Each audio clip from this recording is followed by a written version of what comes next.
Hi, Slooh members, and welcome to the latest Clubhouse clip. It's so fun to be back with you guys in the Clubhouse.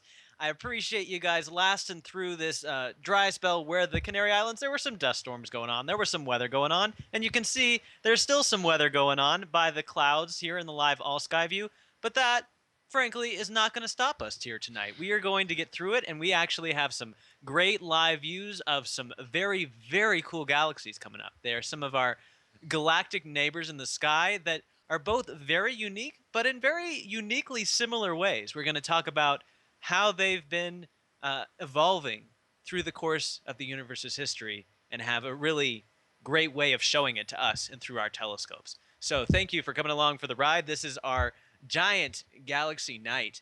And I'm going to be accompanied tonight by Bob Berman, who has really so much knowledge in particular about these two galaxies, and so it's really going to be great to get into them with him here as well. So thank you, Bob, for coming with me here tonight to wander about the universe.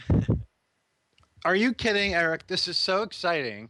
These are two of my favorite galaxies, and we're going to look at them close up and long exposures of them. And whoa, you know, uh, I can't wait to begin. This is great. Really, yeah, it's exciting. Looking at this all sky view just gets me, all excited for what's to come. And I mean, really, what's the point in drawing it out any longer? We do have a view of our first galaxy coming up here. I believe it's M51, which is, bam, right there.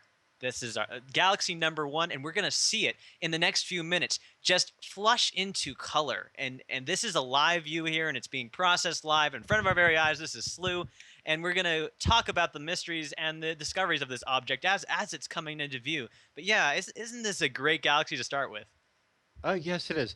This is a M82 discovered Oh, M82. Oh, right, way M82. back, yeah, in the final years of the 18th century.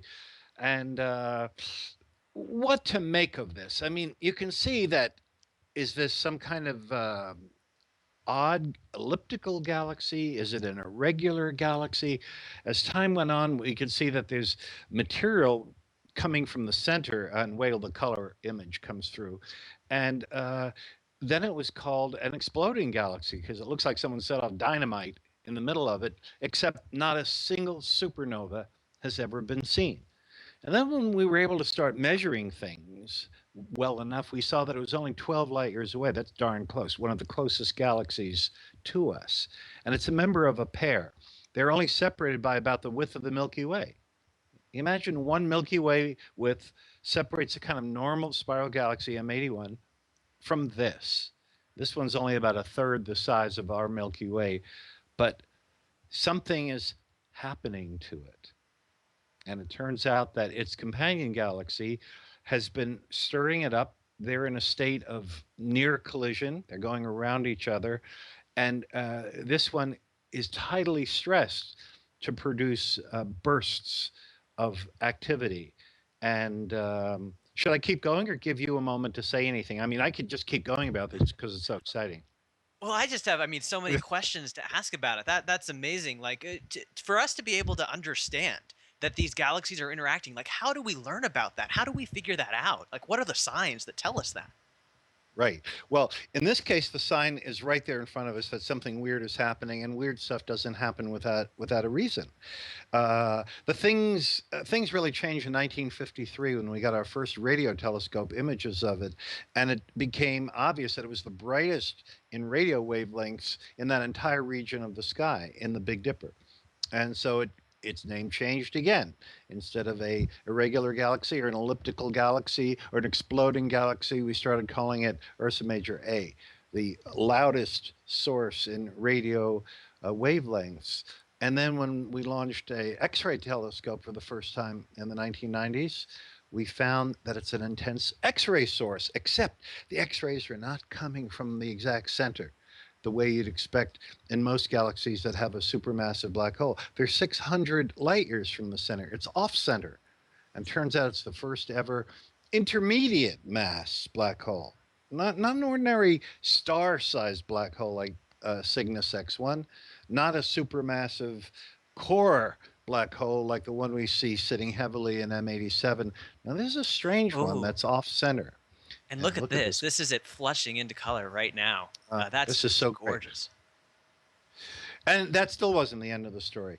Then came infrared measurements. And when we could take infrared, that's essentially heat. You know what we saw here? Uh, the brightest galaxy in the universe in infrared light. Now, there's 200 billion galaxies in the visible universe. And this one gives off more infrared than any other. And there's only a handful that give off more infrared than its brightness would suggest. I mean, this is plenty bright. It's got far more, 5 times the surface brightness of our own Milky Way galaxy. So it just shows lots of stars are bursting into existence here. And it turns out there's 10 times more star birth here in M82 than in our own Milky Way. So now we have a new name for it. Now we call it a starburst galaxy. And I think that's the name that's going to stick because it's not exploding really. What's happening is that new stars are being created at this crazy, frenetic pace.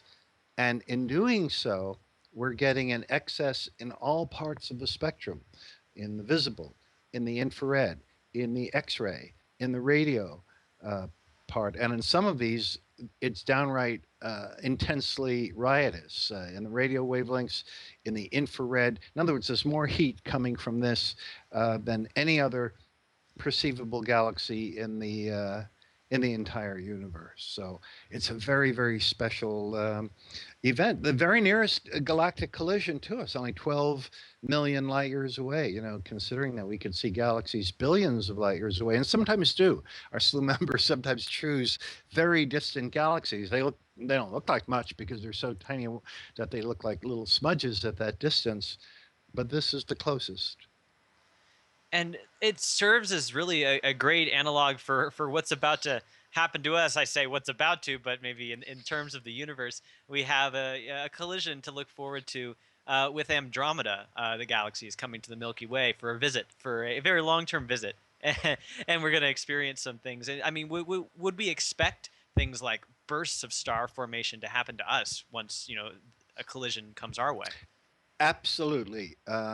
Just as we're seeing crazy star birth there, as Andromeda comes closer and closer to us, it may only be 4 billion years before we merge into a single galaxy. And as Okay. that So in our happens, lifetimes, like we can make it, can't we? I mean, right now, picture it as two footballs um, us and Andromeda separated by about the length of a large living room, maybe 25, 26 feet, coming closer together by about one football length every 100,000 years. And then you have the sense of how we and Andromeda are merging with each other.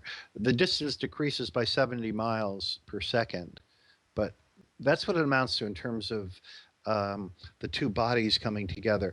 And that's what's happening with M82 and M81, you know, two galaxies in Ursa Major. It's a very lonely, empty part of the universe. And the Hubble deep field image that was taken, if I remember right, it was 1995, and they tried to find a spot that was didn't have a lot of gas and dust, and that was a clear window to the rest of the universe. And the Hubble astronomer who started this chose this spot right next to this galaxy for a 100-hour exposure. It was unheard of to spend that much Hubble time staring at one spot in the universe. But by gathering light, they got all the way down to 30th magnitude and could see objects at the edge of the visible universe. And to give you an idea of how faint that is, 30th magnitude is the same brightness as the glow of a cigarette on the moon, as seen from Earth with the naked eye. Glow of a cigarette. Of course, nobody. It's really a no smoking zone. They don't allow smoking there. But that's how dim that would be. And we use this spot right next to this Galaxy M82 to take that picture. Hey, look at this as more detail comes in. You see that material near the center?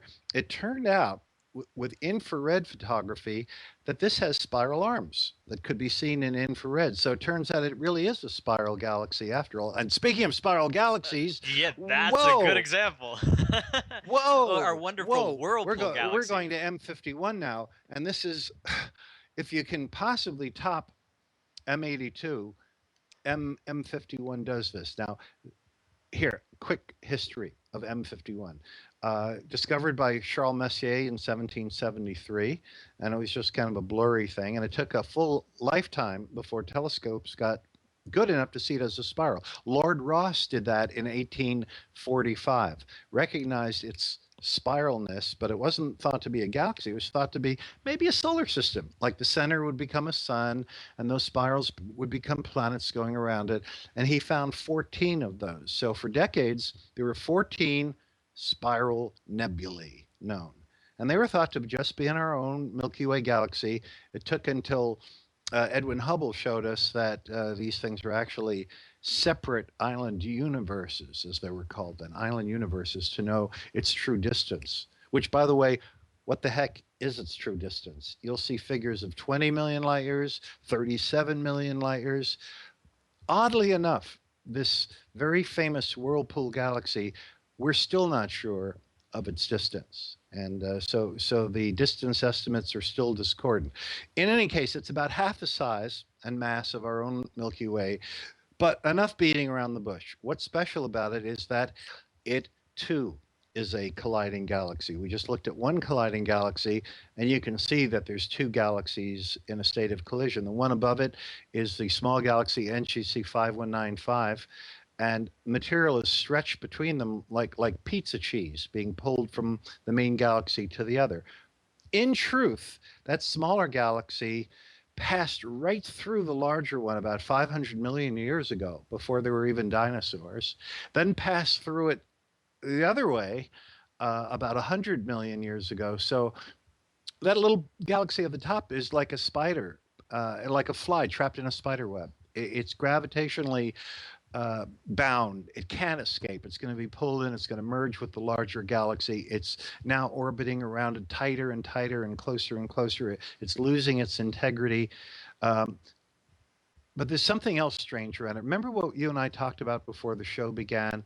That surrounding that topmost galaxy, NGC 5195, it looks to be like a coil in a bed spring or a spiral or a bit of DNA. You see that strange coiled spiral structure that seems to surround that top galaxy? Right above there. I'm looking at it. It's a little bit of a Rorschach test.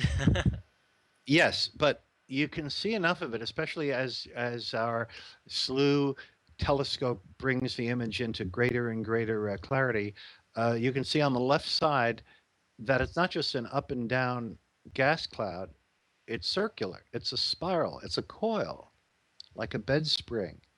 And I've not seen that in any other galaxy in the whole universe. I've not read any analysis of this. We've just asked one of our Slooh partners, Matt Francis, to take a long exposure image through his telescope, and we'll share it with you when we get the results of that. But it's a very strange object. So here again, we're looking at colliding galaxies.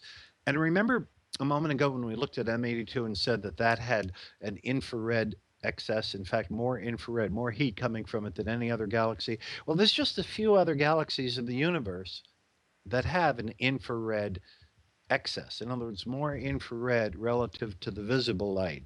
One of them is Centaurus A, which we see from the southern hemisphere. But the other is this one, that topmost galaxy, NGC 5195. It's giving off far more heat than it ought to compared to its light. And so, once again, the explanation is the same as in the other case, that star burst activity is occurring. It's being incited to gas clouds roiling and moving and collapsing to form new baby stars by the presence of that galaxy behind it.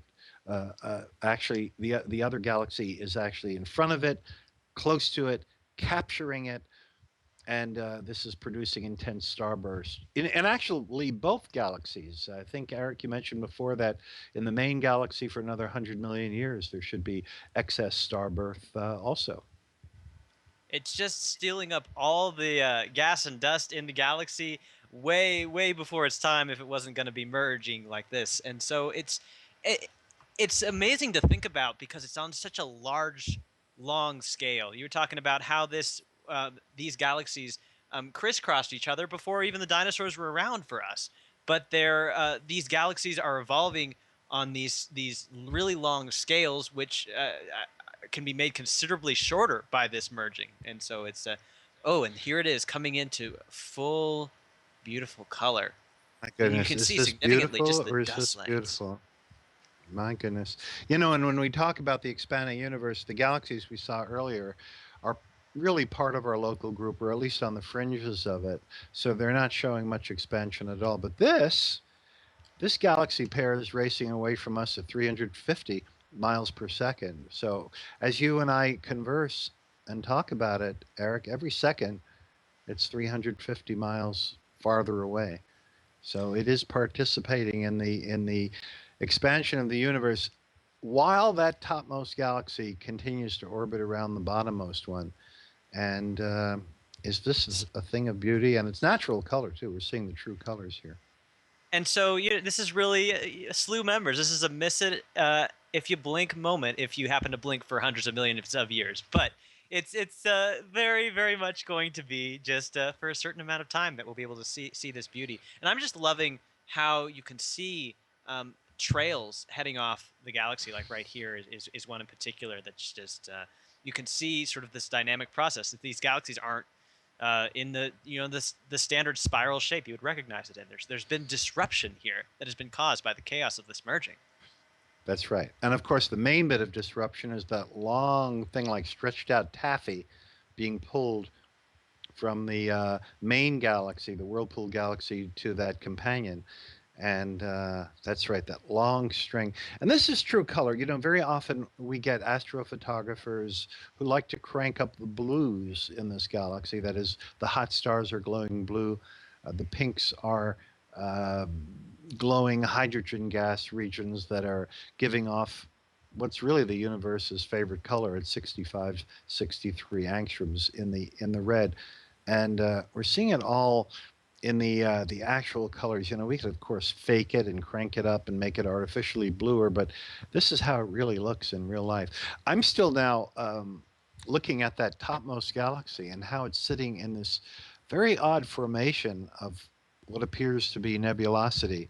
So there is strange violence going on here in the whirlpool. It sits in the constellation of Canis Venatici, the hunting dogs, just off the handle of the Big Dipper.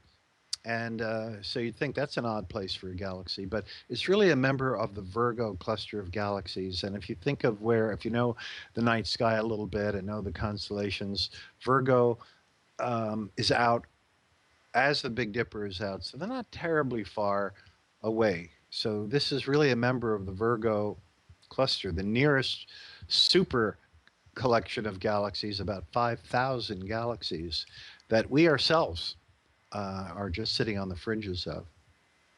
It's there is so much to see, and I mean, I thought it was a great point you brought up a little earlier that we look at these amazing galaxies that are in just this full view color and are absolutely gorgeous nearby us, but we also look further and deeper out into the night sky. There's just a lot of things to look at.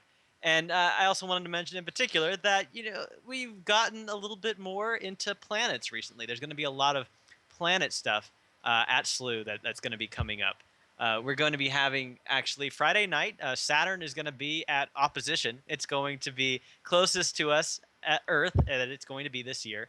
And so that's going to be a lot of fun. We're going to have a show on that Friday night. And then the night after that, we're going to be looking at Neptune as it comes back into view in the morning of the Canary Islands. And so there's lots and lots of planet stuff, but not just for our live shows, but for our Slooh members as well. Like I just sort of wanted to venture a little bit into the clubhouse and see sort of what we could find here. Like for example, what's your favorite planet, Bob, or either your most hated planet or your favorite planet, whichever.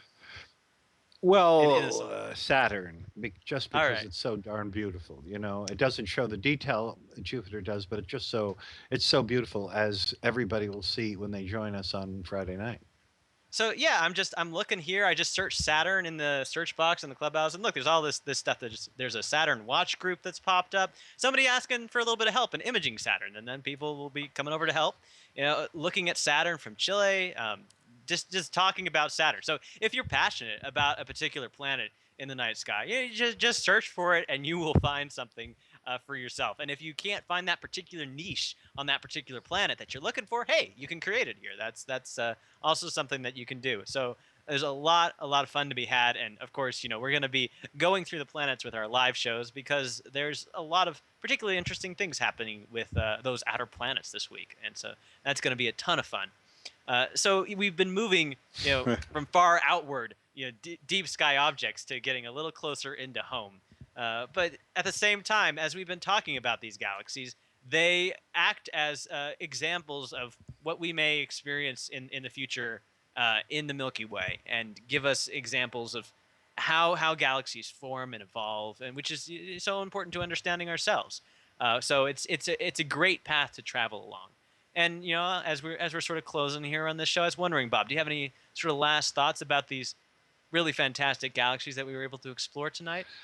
Oh, they were just so beautiful. Whether you see it for the first time or the thousandth time, uh, do these galaxies lose their beauty and their fascination? No, no, they really don't. And Saturn coming up on Friday. I hope everybody tunes into Slooh then, because the rings are going to be better presented and the planet's going to be larger and with the rings better shown than in the last dozen years. So that's saying a lot. I mean, that's Saturn's gorgeous at its worst, but and this is the season, because you come back in the fall and there's not going to be any planets. Venus is going to be gone. Really, it'll be in the morning sky, and Jupiter will be returning, but not until the wee hours of the morning. And Saturn will be gone. So this is the time. Just like our lives go with flows, and Earth has its own ebb and flows of the seasons. The universe has its own flow, and the flow right now is for great planets. Absolutely. And yeah, just bringing up here, this is Saturn through the years, different imagery that's coming through our planet. Sideways, and there's the rings opening up now, and now they're opening up further. And by opening up, look how you can see the rings almost touching the edges of the limb of the planet. And then now finally look at this. And now we're looking at the current Saturn, where the rings are just as good as they can get, where you can see all the rings one after another and that dark gap between them. Gorgeous in true color. Absolutely. So we take part in observing the evolution over here at Slooh, whether it be of galaxies on their scale or Saturn on its scale. And so yeah, I'm so glad you've taking the time to come and enjoy and watch the universe with us. And thank you again so much, Bob, for joining me here. This is a great night, and we're gonna have a lot more nights planned just like this. So stick around in the clubhouse, and we will be back before you know it. But thank you again, and this has been Eric and Bob My for Slooh. my pleasure. Thank you.